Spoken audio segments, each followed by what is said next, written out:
So without further ado, we just appreciate so much on making time now. I would like to bring to the stage Minnesota's 41st governor, Governor Tim Waltz.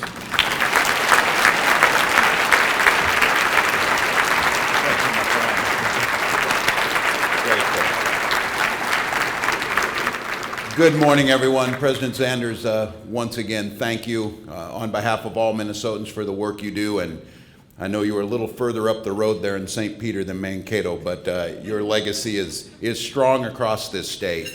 Representative Moran, we were together yesterday because no one works harder than Rena Moran, and we were talking healthcare at that time. I just have to say again, not just as governor, but as a citizen of Minnesota and a father of a 12-year-old, I am so grateful you're there, working for every single voice, especially providing that voice to those who don't have it. So thank you.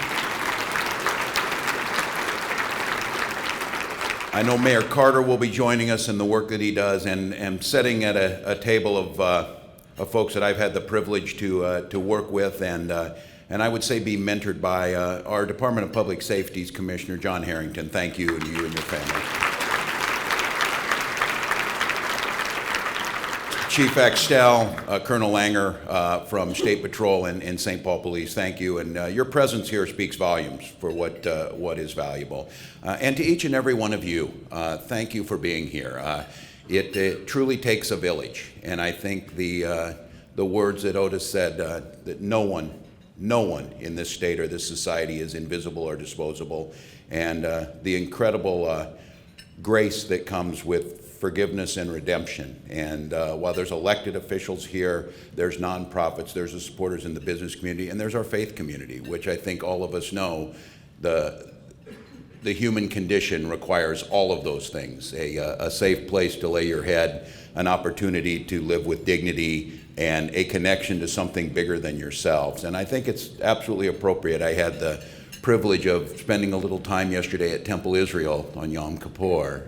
Shana Tova to all of us, all of our Jewish friends who are here. But the entire day was about asking publicly for forgiveness and atonement to reaching a better place and to understanding what that connection is. And in this state to understand, and these are hard conversations because as Rena talked about, her 12-year-old and my 12-year-old standing side by side start out with clearly different paths through no fault of their own or through no talents of their own. And that is simply a reality. It starts in the hospital where women of color experience complications and deaths at a higher rate during pregnancies. Access to affordable housing, it starts there. It starts with inequities in educational outcomes and clearly differences in disciplinary expulsions in our schools.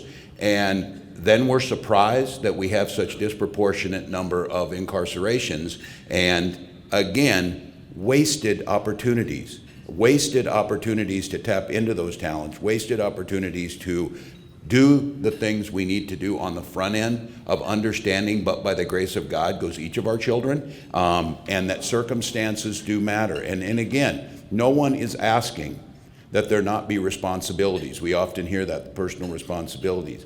But to turn a blind eye to the obstacles that are thrown in place, first of all, that lead to that place of incarceration, and then the difficulties coming out, with an understanding these are our brothers and sisters, these are our neighbors, and they are going to need that path out. So making it difficult to rent an apartment does absolutely no one any good. Making it difficult to get access to a job or job training does no one any good.